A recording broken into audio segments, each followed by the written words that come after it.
தோழர்களுக்கு வணக்கம். எனக்கு தெரிஞ்சு இந்தியாவிலேயே நடிகர் விஜய் மாதிரி இப்படி ஒரு சொஃபஸ்டிகேட்டடான லைஃப் வாழ்ந்துகிட்டு இருக்க வாழப்போகிற மனிதர் யாருன்னு கேட்டோம்னா வேற யாரும் இருப்பாங்களான்னு தெரியாது. ஆரம்பத்திலிருந்தே அவர் எதில் அவருக்கு குறையா இருந்தது? பணக்கார வீட்டு பையன், அதிகாரம் இருக்கிற வீட்டு பையன், ஒரு சினிமா பிரபலத்தோட பையன், ஜம்முன்னு படித்தா. அப்படி அதுலேயும் 2 இயர்ஸ் தான் படித்தாரான். அதுக்கப்புறம் லோயலா காலேஜ்லேருந்து வெளில வந்துட்டாரான். படிக்க போர் அடிக்குதுன்ட்டாரான். இது அவங்க அப்பா சொன்ன வீடியோ. நான் இப்போ படிக்க முடியாது, நான் நடிக்க போகிறேன் அப்படின்னாரான். அவங்க அப்பா சொன்னாரான், இல்லை டிகிரி முடிச்சிட்டாவது வா அப்படின்னாரான். ஆளாக முடியாது, எனக்கு போர் அடிக்குது, நான் நடிக்க போகிறேன் அப்படின்னாரான். காம்பவுண்ட் எதுக்கு எகிரி வச்சு உடியாடுற மனிதரான் அவர். அவங்க அப்பா சொன்னது. காலேஜ் படிக்கல, ஜம்முன்னு விட்டா. அப்படி அதுக்கப்புறம் நடிக்க போயிட்டா. அப்படி நடிக்கிறங்கிற பேரில் ஃபுல்லாக அப்போலேருந்து இப்போ வரைக்கும் ரொமான்ஸ் தான், டான்ஸ் தான். தொட்டப்பட்ட ரொட்டு மேலே முட்டை பரோட்டானா அவர் போடாத முட்டை பரோட்டாக்களே இல்லைங்கிற அளவுக்கு டான்ஸு ஜம்முன்னு இருந்தார். இப்போ திடீர்னு மாற்றம் வேணும், முன்னேற்றம் வேணும் அப்படின்னு சொல்லி நான் அரசியலுக்கு வரேன்னு சொல்லி ஃபஸ்ட் எலெக்ஷன் தான் வந்தார். ஒரே எலெக்ஷன் தான் வெளில வந்தார், முதல்வர் ஆயிட்டார். இவரை நம்ம சொல்லி இவரை தப்பு சொல்கிறதா? இப்போ இந்த முதல்வராகி இவர் கையில் ஒட்டுமொத்த வானளாவிய அதிகாரங்கள் வரப்போகுது. இது எவ்வளோ காலம் தொடரும்னு தெரியாது. ஆனால் ஒன்று, ஒரு சின்ன புள்ளி நம்ம தவறு செய்கிறப்போ அந்த புள்ளி நம்மளை எங்கே கொண்டு போய் நிறுத்துங்கிறது நமக்கு தெரியறதில்ல. ஒரு ஆரோ வச்சிருக்கிற ஒரு ஃபோட்டோ போட்டு ஒரு இது படிச்சிருக்கிறேன். வில்லும் அம்பும் வச்சிருக்கிற ஒரு வீரன். சிந்தனை மாறினால் சேருமிடம் மாறிவிடும் அப்படிங்கிற ஒரு வார்த்தை. சின்ன ஒரு பாயிண்ட் சிந்தனை மாறுறப்போ அந்த ஏரோ நம்ம நினச்சி பார்க்காத ஏதோ ஒரு இடத்துல போய் சுருக்கணும். அதை போல் பிறந்தது முதல் இன்று வரை அதிகாரத்திலையும் பிரபலத்திலையும் பணத்திலையும் செல்வாக்கிலையும் குளிச்சிட்டு இருக்கிற ஒரு மனிதர் விஜய். அப்படிப்பட்ட மனிதருக்கு தான் நாம் இன்னைக்கு முதல்வர் சீட்டு கொடுத்துருவோம். எத்தனையோ கம்யூனிஸ்டுகள் ரோட்டில் இறங்கி போராடினவங்க, எத்தனையோ சாதி ஒழிப்பு வீரர்கள், எத்தனையோ மண்ணுரிமை காப்பு வீரர்கள், லோக்கலில் இருக்கிறவங்க எவ்வளோ பேர் நமக்கு இருப்பாங்க.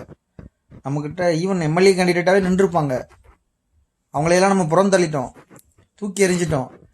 உண்மையாகவே அறிவுபூர்வமாக முற்போக்கு சிந்தனை சார்ந்து இந்த மண்ணுக்காக போராடின தோழர்களை, இளைஞர்களை நம்ம அங்கீகரிக்கிறதே இல்லை, மதிக்கிறதே இல்லை. அவங்கள ஒரு ஆளாவே நினைக்கிறது இல்லை. அவங்களாம் நகைச்சுவை கதாபாத்திரமாக நினைக்கிறது, ஜோக்கர்ஸாக பார்க்குறது. ஆனால் இன்னைக்கு நீங்கள் பாருங்கள், ரேஷன் கடையில் பிரச்சனை, மண்ணெண்ணெய் கொடுக்கல, காலேஜில் ஒரு பொண்ணு செத்து போயிட்டா அவளுக்காக போராட்டம் பண்ணுறேன் அப்படி இப்படின்னு போன கம்யூனிஸ்டுகள், விடுதலை சிறுத்தைகள் கட்சிக்காரங்க, பெரியாரிஸ்டுகள், அம்பேத்கரிஸ்டுகள், இன்னைக்கு மார்க்சிஸ்டுகள், இந்த மாதிரியான ஆட்கள் எல்லாம் அப்போ காலேஜ் படிக்கிறப்பிலேருந்து போராட்டம் பண்ணிட்டு இருந்தவங்களாம் இன்றைக்கி சும்மா தான் சுற்றுறான். ஆனால் அதே நேரத்தில் பைக்கில் கொடி கட்டிக்கிட்டு என் தலைமை விஜய் படம் வந்திருக்கு அப்படின்னு சொல்லி சினிமா தேட்டருக்கு போய் அந்த தேட்டரில் டிக்கெட் ரேட் அதிகமாக எவ்வளோ ரேட்டு கொடுத்தாலும் ரேட்டு வாங்கி அதை பார்க்குறதே ஒரு வேலையாக வச்சுருந்தாங்க பாருங்க. கெத்து காட்டிட்டு தளபதி விஜய்னு போட்டுக்கிட்டு இருந்தாங்க பாருங்க. அந்த கும்பல், அந்த ஆட்கள் இன்றைக்கி ஆளும் அதிகாரத்தில் உட்கார போகிறாங்க. யார் எங்கள் ஏரியா எம்எல்ஏனா அந்த மனிதர் தான், எங்கே யார் அமைச்சர்னா அந்த மனிதர் தான். யார் அந்த சினிமா கவர்ச்சியில் தளபதி படம் ரிலீஸ் ஆனால் எல்லாம் கும்பலாக சேர்ந்து ரவுண்டு கட்டிட்டு கத்திக்கிட்டு அங்கே தேட்டருக்குள்ளே போய் டான்ஸ் ஆடிக்கிட்டு யார் மக்களுக்காக போராடினா, யார் களத்துக்கு வந்தா? ஆனால் தூக்கி போட்டிங்க ஓட்டை எல்லாம் நடிகர் விஜய்க்கு. தமிழ்நாட்டை நினச்சா ரொம்ப ரொம்ப பெருமையாக இருக்கு ப்ரோ. மாற்றம் வேறு யாரும் வரலங்க, அதனால் நாங்கள் இவருக்கு போட்டோம். கேவலமாக இல்லை? உங்கள் சட்டமன்ற தொகுதியில் எத்தனை பேர் நிற்கிறாங்கன்னு முதல்ல தெரியுமா? உங்களுக்கு தெரிஞ்ச அந்த ஏடிஎம்கே டிஎம்கே அந்த போஸ்ட் 2 பேர் தானே தெரியும். எத்தனையோ பேர் நல்லவனே நிற்பான், அதில் படித்தவன் நிற்பான். அதிமுகவே கொள்கைப்பூர்வமாக இருக்கிறவன் நிற்பான். எந்த அரசியல் ஞானமும் இல்லாமல், எந்த சிந்தனையும் இல்லாமல், எந்த உணர்வும் இல்லாமல், சொசைட்டி மேலே அக்கறையே இல்லாமல். விஜய் தெரிஞ்ச மனுஷன், டிங்கு டான்ஸ் ஆடுவார், எல்லாருக்கும் தெரிஞ்ச மனுஷன், நல்லா ஜாலியாக பேசுவா, அப்படி அழகாக இருப்பா. அப்படி தூக்கி போட்டிங்க ஒரு ஓட்டை. விஜய் மட்டும் ஆட்சி பண்ண மாட்டார் ப்ரோ. உங்கள் ஏரியாவில் இருக்க விஜய் ரசிகர் ஆட்சி பண்ணுவார். உங்கள் மாவட்டத்தில் இருக்க ஏரியா விஜய் ரசிகர் தான் மாவட்ட செயலர் இருப்பார். அவர் தான் எல்லா அங்கே இருக்கிற டெண்டர் எல்லாத்தையும் பார்த்துப்பார். எல்லாரும் திருடிட்டாங்களே, டிஎம்கே டிஎம்கே திருடிட்டாங்களே, இவரும் திருடிட்டு போட்டோம். ஐயோ மாற்றி மாற்றி திருடுறதுக்கா திருடங்கையில் கொடுக்குறதுக்கா அந்த மாற்றம்? மனசாட்சி எடுத்துட்டு சொல்லுங்கள். மக்கள் விடுதலை போராட்டத்தில் கல்வி பல்கலைக்கழகங்களில் கல்லூரிகளில் அரசு அலுவலகங்களில் சாலையில் கிராமங்களில் போராட்ட களத்தில் என்னைக்காவது ஒரு நாள் விஜய் ரசிகர்களை பார்த்துருக்கீங்களா?